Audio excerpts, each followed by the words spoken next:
Hi, my name is Shantell Quintanar. I'm a realtor in Denver, Colorado. Hi, I'm Laura Melquist, a realtor in Colorado and Minnesota. This is the M.O.R.E podcast. We are the mothers of real estate. We are really talking about family, real estate, wealth building, and anything related to just building a great community.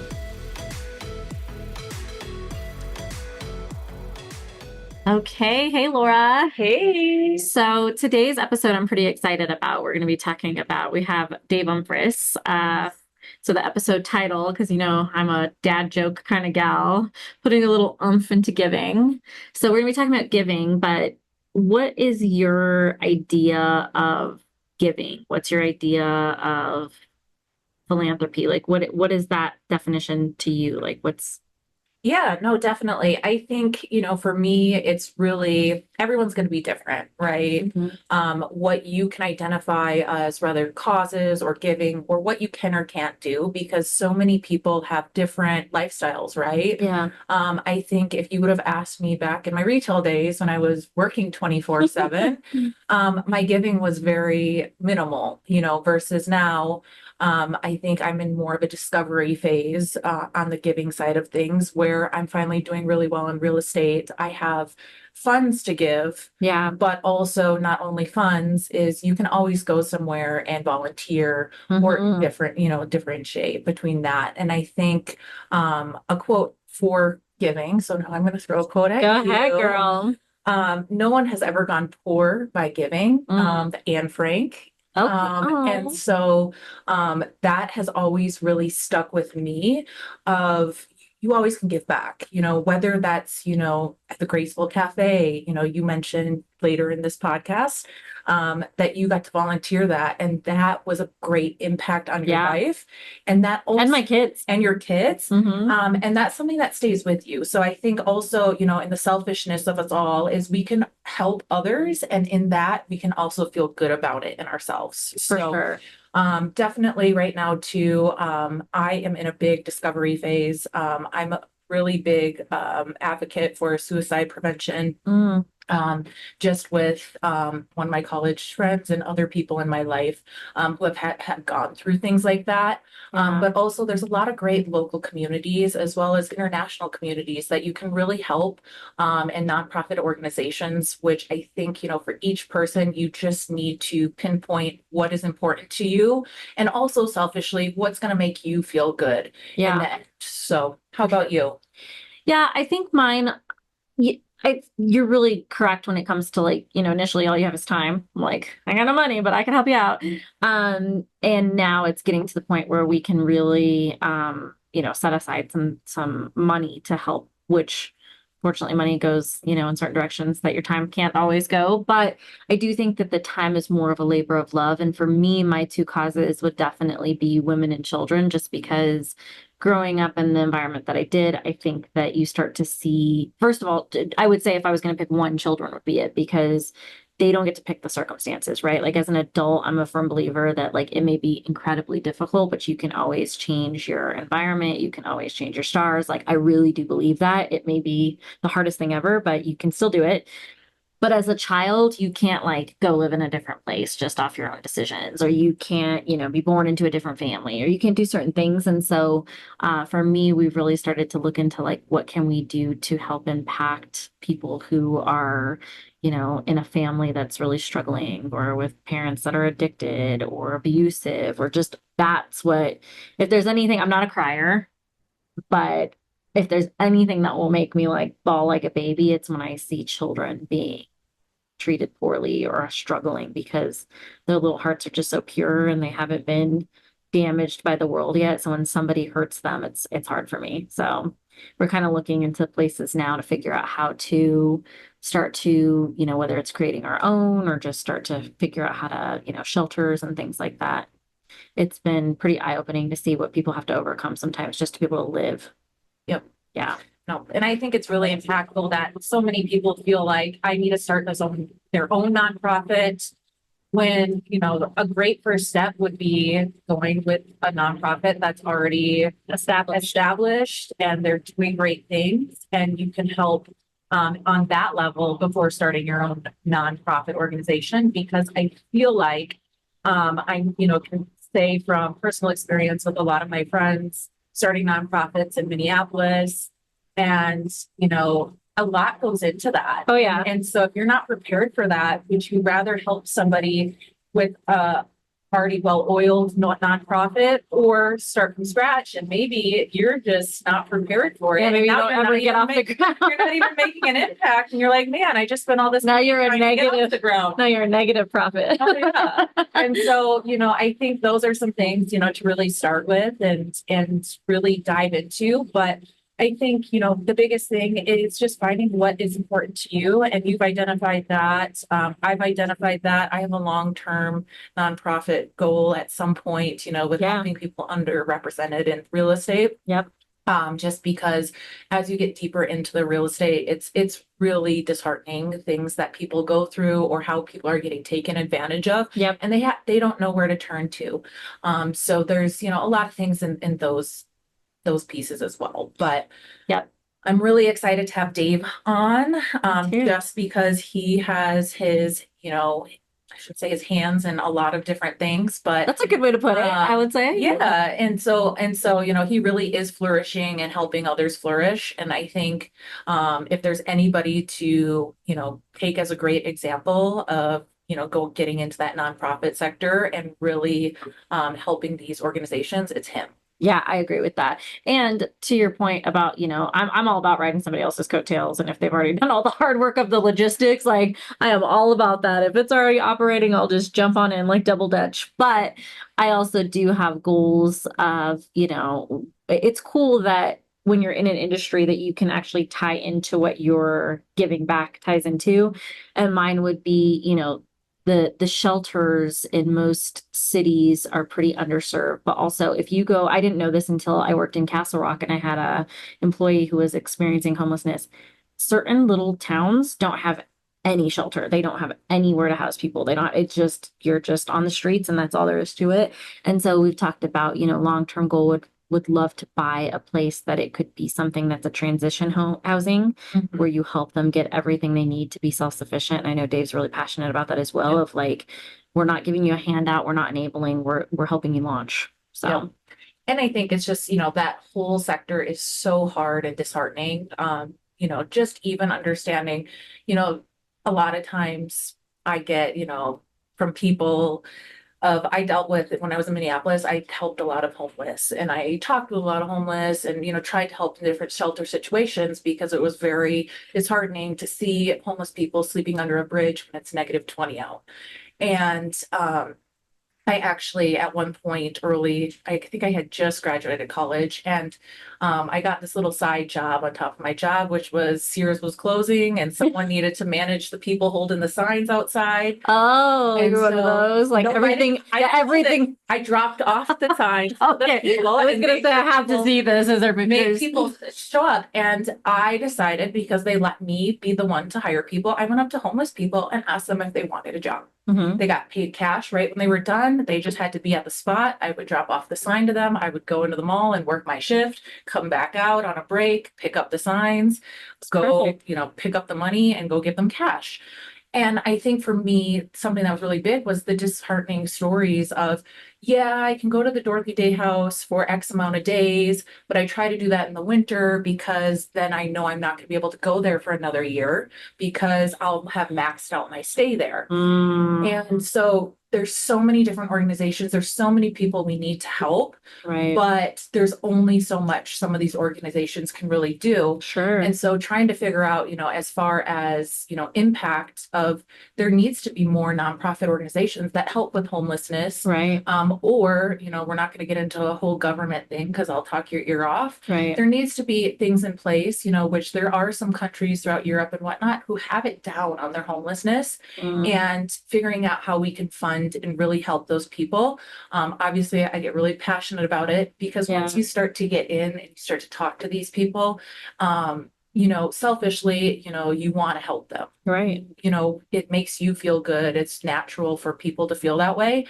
But, just getting that exposure and realizing, hey, we have a big problem. How do we start to make a little bit of ground on that? Even if that's helping one or two people. That's it. Yeah, I think to your point, you start to realize that people's stories aren't what you think they are, and having some sort of impact, you don't know what kind of ripple effect that causes. So I think that's really good. So yeah, I'm super excited to talk to him. I think he's going to be able to shed some light on, if you're out there thinking, how can I give back? How can I find a cause? What am I passionate about? Maybe some insights on how to get started, and you can start today and help one person. I love it. All right, so we have a very special guest, somebody I kind of like. We have Dave Umphress here. Apparently, I don't like him. Yeah, He's like, I kind of like him. I do like him. Cool. Yes, we both like Dave. Dave Umphress here. People will destroy your names all the time. What's your favorite destruction of your name that you've had? Man. My there's been unlimited amounts of destruction in my name. Umphress, My everyone. teammates in college, my coach started this, I think, calling me Dave Umphress. So the first 5 letters would be DUMB. And so somehow my nickname in college on my team became Dumpy. Which is fine. Thank you for sharing that. We will also call you Dumpy. Destructions of my name, but that's the person that came to mind. Okay. So Dave Umphress, you run the Flourish Network, which is not only a real estate team, but also nonprofit for a bunch of different causes that you have, right? But we're here to talk to you about your giving. Something that, would you agree, when you think of Dave, you think of somebody who has causes and philanthropic focuses? Yes. Yes. So tell me a little bit about what Flourish does for the community and kind of some of the things you're passionate about. Sure. So, I mean, I feel like I need to take further steps back to set the scene a little bit of the story Please. of how all this came together. But so I came out of a nonprofit background originally. Okay. And so when I got into real estate, which was about 12 years ago now, the desire to fund causes I care about through the real estate business was always at the core. Okay. And so I remember in 2013, I was on a team, a real estate team, and which means somebody's running it and there's agents that are basically working for this guy. And I went to the guy running this team and I said, hey, there's this organization in Africa that I love, and they do water projects and HIV projects for sub-Saharan African communities. What if every time somebody bought or sold a house, a little portion of the commission went towards this organization? And he said, that's fine if you want to do that, but I don't have any interest in that. And that was the end of that conversation. And I left that meeting thinking, man, if I ever want to have the impact I want to have through this business, it's going to have to be my business. It can't be somebody else's, because I obviously don't have the agency to make that kind of call. And so fast forward 12 years later, I mean, we have evolved this company. He fired me. I went off on my own, started a business. I like it. Yeah, it's a blessing in disguise. Sure. Blessing. I mean, you could People were fired from the last company before real estate too. So everyone out there, you're okay. It's a good sign. No, I mean, it became evident that we were going in different directions, and he basically sat me down and said, it's time for you to go off on your own. And it was a great blessing. I mean, that was definitely what caused me to jump. And I called my wife on the way home and I was like, I think Rick might have just fired me, and I think I need to do this on my own. So that was Christmas 2013. And so anyways, Christmas. Yeah, right.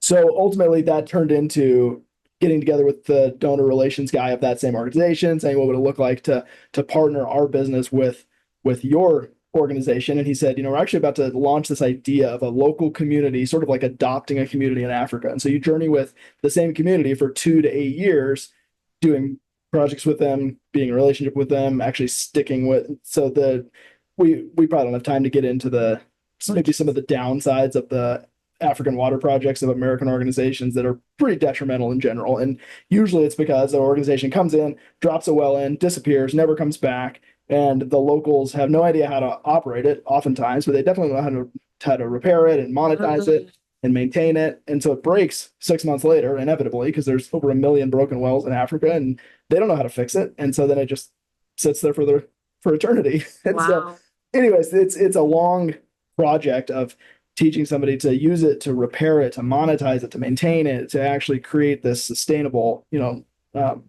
life source. And so anyways, I'm getting to the point of the story. Fast forward to 2019 or so, our team, which is called the Flourish Network, had been doing a lot of stuff with this organization. And a mentor of mine who I was with yesterday morning, asked me in that time, where do you see brokenness in your industry and in your community? And what do you feel like you're supposed to do about it? And that question just wrecked me. I sat with that question for weeks. And what I eventually admitted was there's brokenness all around me that I'm choosing to ignore because it's much easier to focus on brokenness overseas. It's much easier to mail a check and to jump on an airplane once a year and like go spend a week or two there and take good videos and photos for Instagram and then go home to your safe, comfortable life and never actually get your hands dirty locally. And so what that evolved into was about 5 years ago now, the idea of Flourish Alliance, which is our nonprofit that focuses on local flourishing causes, food insecurity, homelessness, human trafficking, affordable housing, that kind of stuff. That's when that sort of like started. So Okay. doesn't go back as far as you might think. Yeah. But so that's amazing, first of all. But where did giving start for you? Because, we all know people who are just nurturers or they're very philanthropic or they have a lot of causes. And then you have people that, like you said, like they kind of just go through the world, living their life and not really acknowledging anything. Where do you think that seed was planted where you said, all right, I want to do something for someone else?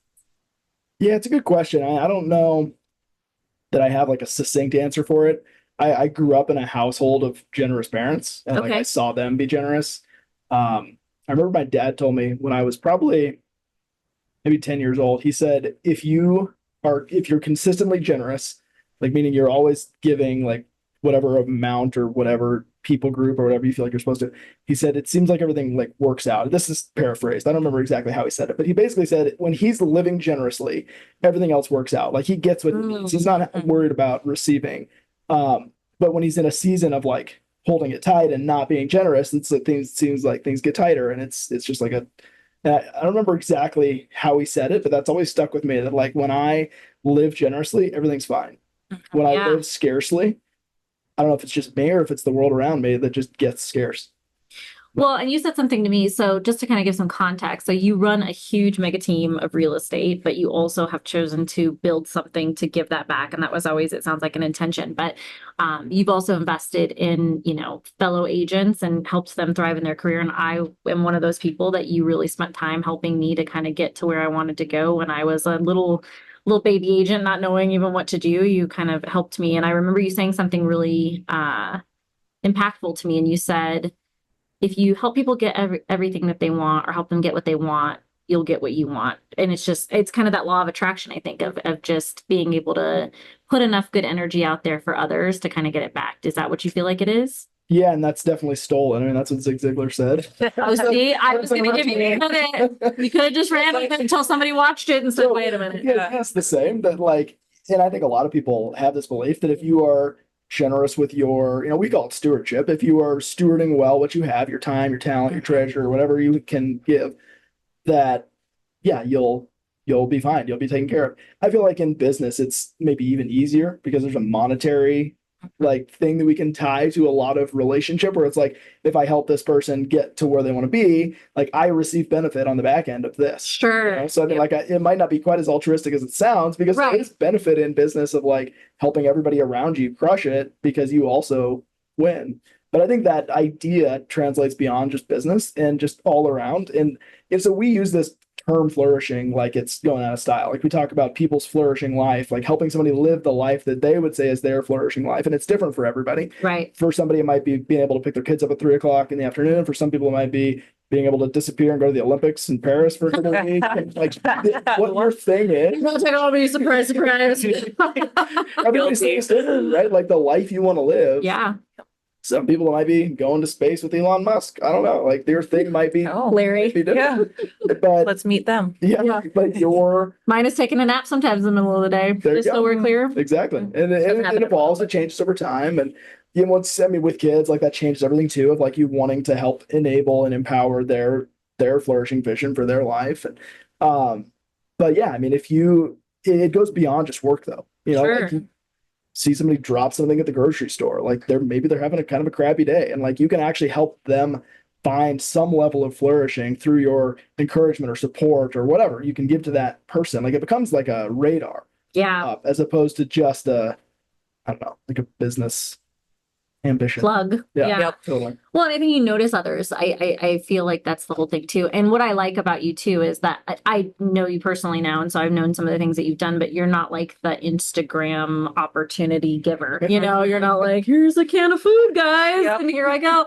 Like, and I just appreciate that because I think, you know, people know that about you because they see that because you live that, but it's not something that you go out of your way to promote. How do you stay grounded with what you choose to give to? Because there are so many problems. Yeah, I mean, I don't know if this necessarily applies to staying grounded. This is more like the strategy of how we choose what to give to and what we're partnering with. And there's a book years ago that was super helpful called When Helping Hurts. And the premise of it is lots of times when you desire to help somebody or some cause or something, like you might actually end up doing more harm than good because you could actually be enabling that person or that issue. And so that book has motivated a lot of what we choose to partner with and who we choose to give to. And so one of our core beliefs is that we want to come alongside somebody and help them be their own solution. And so we want to help them take steps out of their addiction or out of their pain or out of their financial distress or whatever it might be. We don't want to just come fix it. Now, there are instances where somebody just needs relief. They need something now, right? But for the most part, like a lot of people groups or issues or causes that we're focusing on, they need to want it more than we want it for them. And that is sort of like one of our guiding principles. So if we feel like the organization or the gift is going to cause more harm than good, then that's something that we avoid. Well, it's an important thing to consider too, right? Like when you think about, I think that's very true. And people that are maybe not as giving focused sometimes will say things like, oh, handouts and people doing these. And, you know, it's very easy to blanket one side or another. We need to help everybody or let's not help anybody. It's all their responsibility. And so I think that consideration of those two things is what's really important. Sure, for sure. And I mean, I do think at some point, like people get maybe too bought into having to control the output of whatever they give. And they say like, I'm not going to give to this person because they might go spend it on drugs or whatever it is. And like, that's something that for years I had this strong conviction of. And then actually a pastor of mine years ago just said, I choose to give generously, like monetarily to everybody that asks because it's not mine anyways. And it's honestly, it's up to them and it's between them and God what they do with that money. And that's kind of changed a lot of my thought about I'm thinking specifically of people experiencing homelessness right now, but like that certainly changed some of my belief on like what I need to control. Like how much control do I need to have? If I know somebody's going to use money poorly, like I want to buy them food, not give them cash, right? But like at some point I can't control that. Right. And if I can give somebody, my wife is big on dignity and just providing dignity to everybody that we see that is experiencing homelessness. So making eye contact, saying hi, waving to them, like treating them like a human, like a person, which they hardly ever get. Yeah. Yep. It's pretty surprising to them. So sometimes that does come along with a financial gift that, you know, you might say is poor use. It might not be. I don't know. But I've kind of let go of that. That was a tangent. No, I think it's really helpful because I do think that people do I've had that own battle myself. So, you know, coming from parents with addiction, drug, so can you talk a little bit about Graceful just so people know the context of that? Yep. Yeah, for sure. So, we believe that we are better serving our community if we come alongside organizations that are doing great work and work with them and give to them and volunteer and we talk a lot about giving up our time, talent, and treasure, as opposed to us just going and starting something of our own, saying we can do it better. Or there's a lot of ego in a lot of nonprofit work where somebody might say, this other group is doing it, but we can also do it and we want our name on it. And right. We just, we do it better. Yeah. And we get better than you do. Yeah. And so all that to say, yeah, totally. I mean, there are some incredible organizations, and this is specifically in the Denver metro area, but all over the country, doing great work that really just need community champions to come alongside and to do the great work with them. And so that's what we've chosen to do. One of those groups is called Graceful Cafe, which is a pay what you can cafe in downtown Littleton, which is the little community that a lot of us live in and around within our group. And they, like I said, it's a pay what you can cafe. So some guests pay, some guests don't. They probably 50 to 60% of their customers every day are people experiencing homelessness. And it's an incredible organization. And that's one of the ones that we choose to partner with. And we get to volunteer, we get to give, we get to be a part of some of their events. Like it's just a whole lifestyle. It's not just like an event or like a one time, like we go eat there, we buy coffee there, we have meetings there. Like a couple people on the team are meeting there right now. Like we we are like all of life supporting this organization, not just like, let's write a check. Well, not just supporting, but like being a part of the community, I think is the other thing too. So I got the pleasure to be able to work there a couple of times as well. And I took my, teenage daughter because I wanted her. It's just all about exposure Totally. but it was so fun. Yeah. I never got to work in a restaurant because I'm not very coordinated. Me neither. Well, I'm not coordinated. I will tip the tray That's over. absolutely the same. They had me like filling drinks on a sturdy counter, and that was a very smart choice on theirs.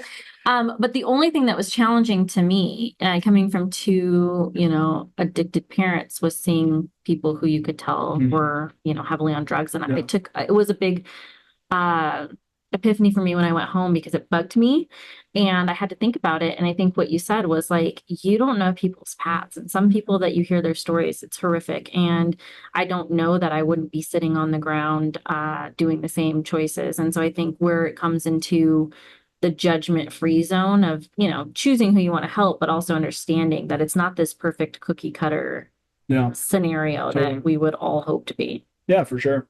Yeah, and I mean, they give a level of dignity to their guests that I don't think anybody else in this community is giving these people right now. Yeah, it's not a line where they're waiting, and it's a restaurant. You go in and you eat like anybody else would, and you get served just like I just really thought it was impactful. So if people are looking for a place to, patron and to be, that would be a great place if they're within Littleton. For sure. So what made you so passionate about Africa? Like, where did that passion come from? That's a good question. Other than the sweet ass song. God did bless the rain. I was walking in Africa one time and it started raining, and all I could think of to do was sing that song. That sounds so peaceful though. Incredible. It was like out of the middle of nowhere. Okay, anyways, let's cut that out. The only answer I can give, and I really don't know. So my wife and I came from a nonprofit background, like I told you, and we spent this summer, we used to work with college students, and we spent this summer at this program. It was a faith-based organization that we worked for, and there was a summer program where staff and students from all over the country came together to one location, and so there was people from all over the world together for a summer, and it was the most incredible thing. Like, so my wife and I were on staff, and so there was like a staff couple from Kenya, one from South Africa, one from the Philippines, one from Austin, Texas, which is a different country. And all of us came together, and we just fell in love with this couple from South Africa and with this couple from Kenya. The couple from Kenya was not a married couple. It was a single woman and a single man that were there from Kenya. Okay. And we finished that summer just in love with these people, and from lots of other people as well. It was very eye-opening. It was an incredible experience for us. But we left that summer thinking, man, we want to move to Africa. We want to go just live next to these guys and just work with them. And so we had figured it all out, and we were moving to Johannesburg, South Africa. We were going to work at the Vol University. We had accepted an offer. Lots of sunscreen. Wow. Yeah, probably. You're a little fair for massive sun, but okay. and we were ready to go. Well, the organization we worked for, it was a nonprofit, and so you raised your own funds, and so we were poor 22-year-olds that had nothing and didn't need anything. So we were like, we're fine, let's just go. And they said, you need to move to Denver for a couple of years to work on your fundraising base and really. And so my wife grew up outside of Denver. I grew up in Colorado Springs, which Denver was the big city you avoid. And both of us were like, we are not very big city. To Denver. That's the last place we would move to. And we moved to Denver. And okay, the question was Africa. So we, in that season though, we were like, we love these people and we love what they're about, and the passion for the people never went away. The passion for the different causes changed. And so one of the realizations over that time was that business in the city of Denver was where we're called to. This is where we should be, is this city. Fell in love with the city, fell in love with the people, fell in love with real estate, backdoor, crazy story of getting into real estate. And we realized that running businesses locally and funding causes we care about is a significantly more efficient way to live our lives than to go try to look good in Africa. So that's how Africa, and that's how it never went away. And I don't think it ever will. And honestly, I don't know that the causes will change. The HIV crisis and the water issues in Africa are getting substantially better, and we believe that we will see the end of the water crisis in our life, but there's a long ways to go. And water is becoming increasingly scarce in this world. Yep. it's a really interesting issue. So with that, do you focus on a certain area of Africa? I know you mentioned South Africa, a little bit of West Africa. Yeah. Is there a certain country that you focus on, or does it kind of move around? It's a good question. So the organization we primarily work with is called Bloodwater, and they're out of Nashville.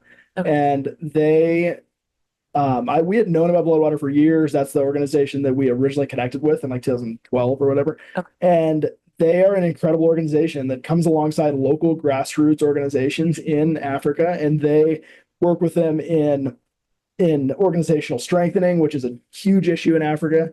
Very entrepreneurial spirits that need some guidance in like how to actually run a major NGO. Yeah. Mm-hmm. And they help them with funding and with pitch decks and with vision casting and just all the things that help an organization thrive. And it's a long-standing partnership. And so there are just incredible stories of the last 5 to 10 years of some of these organizations going from, a couple people in a room in a college because they started in their dorm room to these like incredible. I mean, one of my favorite stories is of this organization in Ethiopia that started off with a couple of college students basically leaving campus for a weekend and going and serving the communities around them and then coming home. And then it turned into like a bus of students going out, and they're basically educating kids in these extremely rural areas in northern Ethiopia about the importance of hand washing and about open defecation and all these issues that are like significantly bigger issues than they realize. And it exploded. And there was a line of college students trying to get on this bus every week, trying to go out, and it turned into, so Hermela, the incredible woman that started this in college, was named Ethiopia's Woman of the Year several years ago, and it's like incredible organization, but they need a lot of help and support and strengthening, and so they've been working with them for like 5 years. And so when we come along, these organizations, they've done all the hard work for us, and they continue to. And after Grace, we'll check out Bloodwater. Incredible organization. Yeah. Well, it's just cool to see. And I mean, you kind of touched on it, but it sounds like your parents kind of instilled something around giving and finding something to, give back to. And I know you, personally, so I know that you've done that with your kids as well. I think it is a ripple effect, and it's like the whole Mother Teresa thing, right? Like, you want to change the world, go home and love your family. Like, you're doing it within your four walls too. What does that look like with your family and instilling that in your kids? Yeah, for sure. I mean, I think it's hard to have received that like guidance that I felt like I received from my dad, especially from my parents, about being generous, and then not try to pass it on to your kids. I mean, it would be odd. We've done enough. Just hang out with grandma and grandpa for a little bit. But I mean, that's a desire of ours, that our kids are living generous lives, and that they care about the person next to them. And and so there's lots of things that we encourage them to do, or we bring them along with. I mean, my 8-year-old is finally old enough to volunteer at Graceful, and so we brought him with last time. He had the time of his life volunteering. Is that the threshold 8? I don't know. I mean, okay, Phoenix. He's subscribing next weekend. Clear it up. They won't let him in the kitchen, but he did the greeting out front for the community breakfast. That is so cute. Oh, for sure. It was the best. I mean, he just loved it. So he's like taking people to their tables and getting the number and getting the menus. Like, he just loved it. But anyways, but also what a great way for like work ethic to start young. That's right. It's like double. Yeah, totally. Yeah. So our desire is that through all of these things that they catch a bug for this as well, and they want to live generous lives. And ultimately, I mentioned it earlier, but like, we are big fans of this idea of stewardship, and whatever we have, it's our responsibility to use wisely and to not waste, and to not to just not let it go away or flounder. And I feel like one of those things is kids. It sounds terrible, but like, we want to steward our children wisely, and like, this world doesn't need more professional athletes. It doesn't need more like divas. Like, it needs more generous real estate agents. No, go get your line. So it needs, somebody, I forgot who it was some athlete that said like they felt like their responsibility is to sharpen these arrows for 18 years and then fire them off into the world. Yep. And that stuck with me, that like, you have 18 years to really like help form what the world needs in the form of a child. Right. And I feel like a lot of times we see the opposite, that parents spend 18 years destroying their kids, and they send them off in the world to go destroy the world some more. Yeah. Yep. Each way is a ripple effect. Each way you're going to have more touches on people understand. And For sure. I think it's cool too, like when you're talking about flourishing, like flourishing looks different for everyone, like you said. And my husband and I always joke, just because of the way we grew up, like we're two ghetto parents raising bougie kids, right? So it's like, how do we keep the, you know what I mean? That is Totally. accurate. Accurate, right? Very accurate. Thank you. But it's hard because you want them to have everything. Sure. You want them to enjoy the best things of life, but you also do have to understand. Like I saw a meme on Facebook yesterday or something, and it was a little girl and playing with a doll in her window, and downstairs it's a little girl looking at the box, excited, and she's outside, near the trash can, just excited to have the box. And I was thinking about the fact it's like you're really robbing your children when you don't show them both sides of the coins to really have appreciation, So I think that that's super duper important. And as us all being parents, that's kind of one of the things that we talk about a lot on the podcast is how do you nurture your family enough to have it flourish as well. There's a shameless plug for you for Flourish. Flourish. Yeah, I feel like I'm always looking for other words to use because I use that word too often. So I'm like, thrive, or whatever the other words are. Excel. It's okay. Branding. You got it down. Yeah, we're pretty shameless with that. I guess, when you're looking for nonprofits in the community, how do you go about choosing one? Yeah. Or on the flip side, how do you go about, hey, this actually might not align with us. Totally. I thought it would in the beginning, but, I think we maybe need to take a step back and allocate funds elsewhere. For sure. That's a good question. So we created a little bit of a guiding document that kind of like helps us determine what is a good partner, what isn't a good partner. So a couple of them are super simple. Like while we love animals, that's not a focus of ours. So an organization that focuses on the thriving of animals, great, good on them. That's just not a good one for us to focus on. And I mentioned earlier the humans only. The people flourishing. I mentioned earlier the commitments to organizations that are helping people step up and out of their issue as opposed to keeping them in it. Unfortunately, a lot of organizations thrive on keeping you in your poverty or in your pain or in your, whatever the thing is. And we don't want to be a part of that. We don't want to be a part of causing them to stay there. So, but within that, I mean, we ask the question, what are the biggest issues in our community that are making it difficult, if not impossible, for somebody to live a flourishing life? And, working in real estate, like we are taking a greater and greater step towards the affordable housing crisis, which is so big and so complicated. Yeah. We had a meeting yesterday with a couple of big minds in that space here in town that it was encouraging in the end to come away with some action items, but there was a lot of time in the middle of what are we doing? Like this is the day after this big apartment complex in Aurora had to kick everybody out because, migrant gangs took over and it was like this big thing. And it's like, well, there's 150 units now off that we need to find 150 more units. Like it is a really complicated issue, but this same mentor that I was talking about, who I was with yesterday, told the story several years ago it's an old corny story, but the boy walking down the shore and picking up a starfish and looking at it and throwing it back in the ocean, and then keeps walking and picks up a starfish and throws it back in the ocean. And an older gentleman behind him says, "Son, what are you doing?" And he said, "I'm throwing these starfish back in the ocean." And he said, "Well, you can't get them all." And he shows him all these starfish. And he said, "No, I can't, but I can help this one and this one."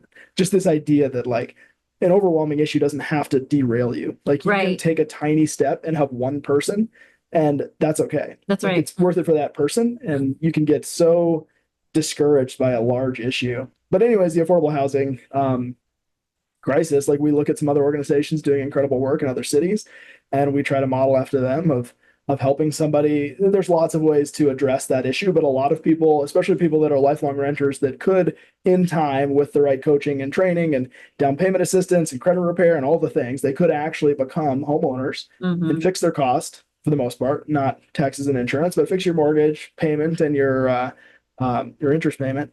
It can completely change their life. And, when somebody's renting for their entire lives, their rent, which is a variable cost, it goes up every year for the most part, that can completely wreck your budget.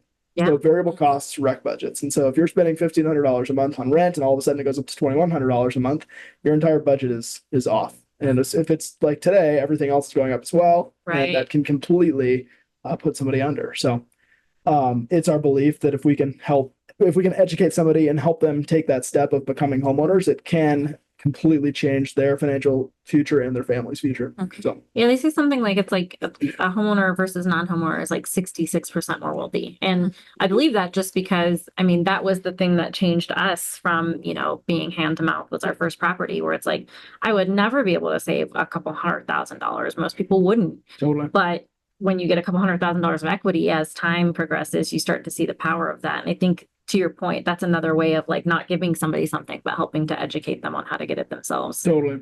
Yeah. I remember when in 2011, my wife and I were scraping by. Like I was teaching PE during the day. Dripping. Best friend. Wow. And then at night I would go to Whole Foods and stock the shelves in the freezer. Like we were just grinding to try to, and then she was a nanny. And we weren't making much money, even though it sounds like we were working a lot. Like I look at our pay stubs Yep. today and I was like, what in the world? Like I worked for that. And somehow the bank said we could buy a house. And we bought $170,000 house, which doesn't exist anymore. And it We can all hope. Yeah, it completely changed everything. Yeah. Yep. Like that house, the 2 years to the day, we closed on the 2-year anniversary of that purchase so that we didn't have to pay a capital gains tax. And it was just off to the races. And that completely changed. And we coming up with a $10,000 down payment, 3.5% FHA. We would have thought it was like almost impossible Right. in those days. And so, yeah, a lot of people down payments are like a giant, That's the hurdle. thing, maybe holding them. But I think it's like anything else, it's having a plan. And I think anytime that people are struggling, like they need somebody that can help them navigate that. So I think that, you've done a good job of that. Oh yeah.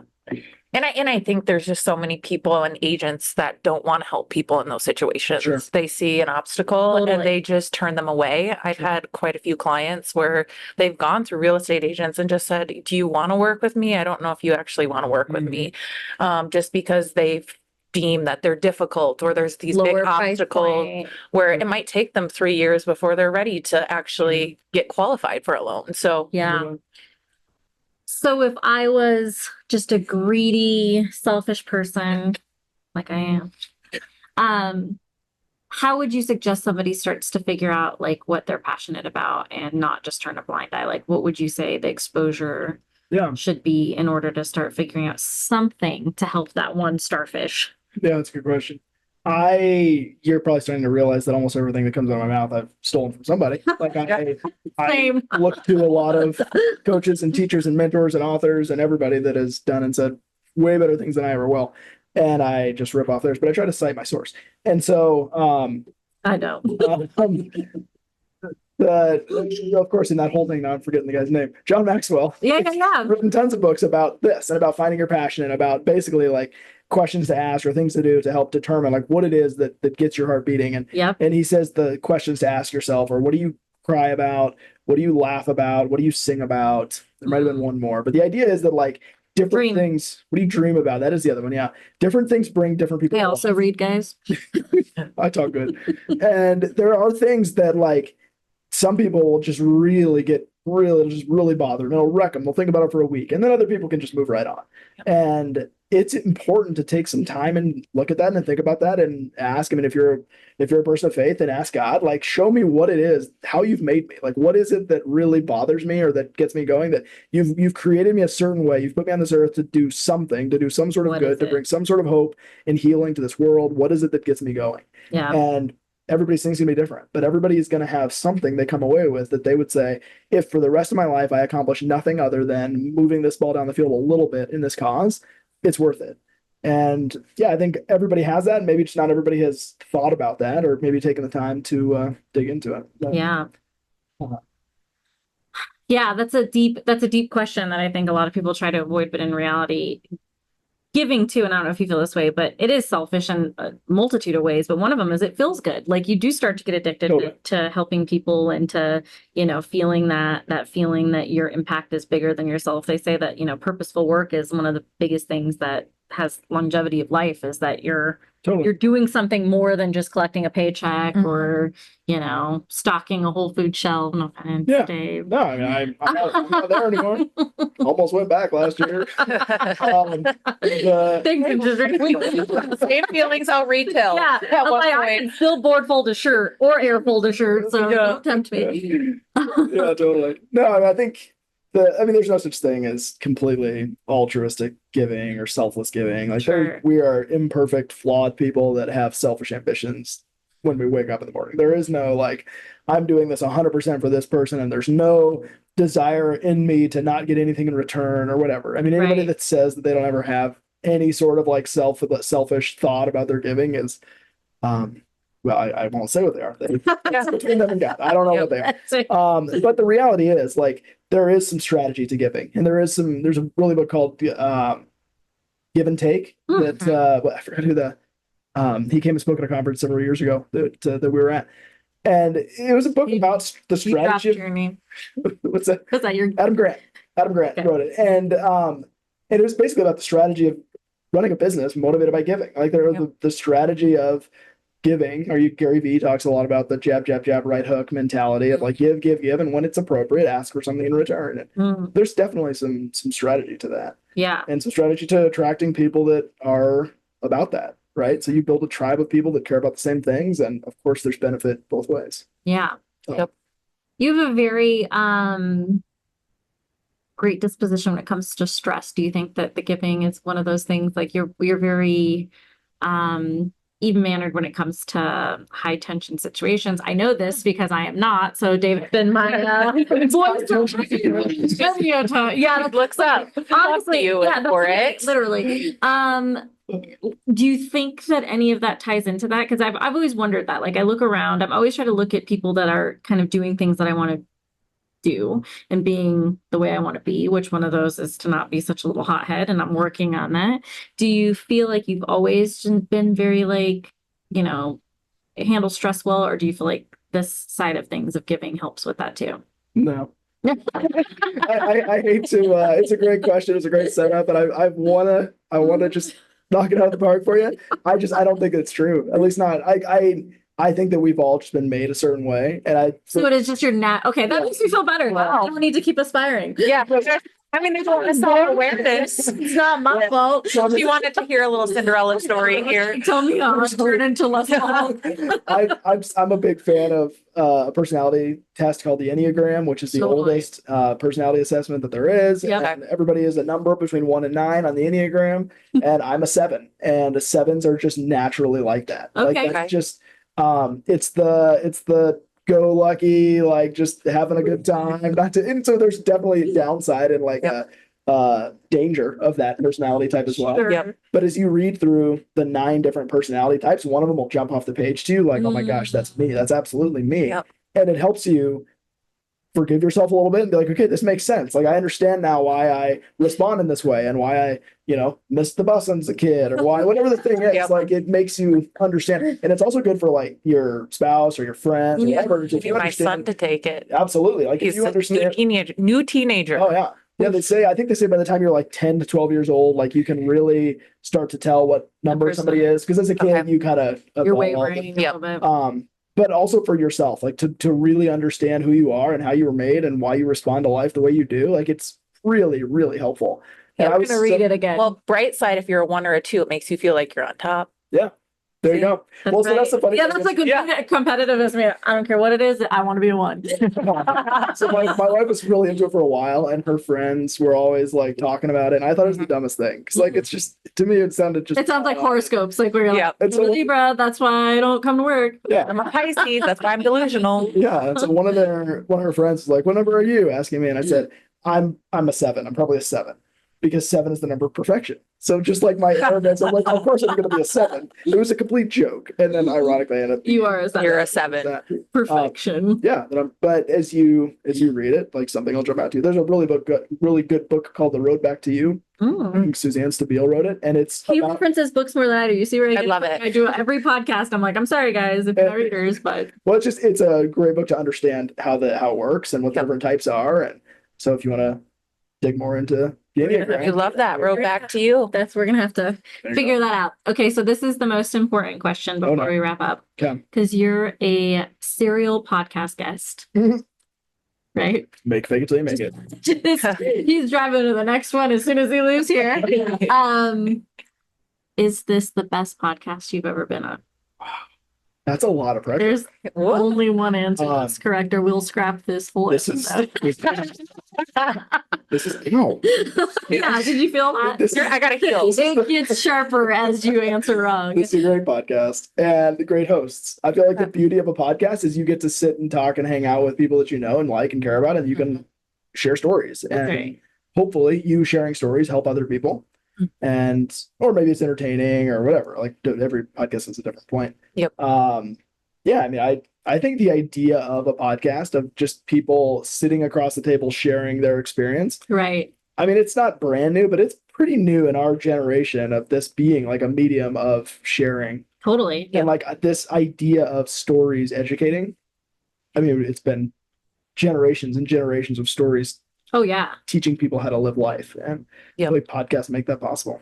And people don't connect the same way anymore. Like there's not a lot of people just sitting and talking you know, it's very social media based and all those different things. And so that's what our whole thing is to try to create a tribe of people that we can hopefully be inspired by, and other people can be, you know, inspired and build a network. So we appreciate you coming. Anything else, Laura?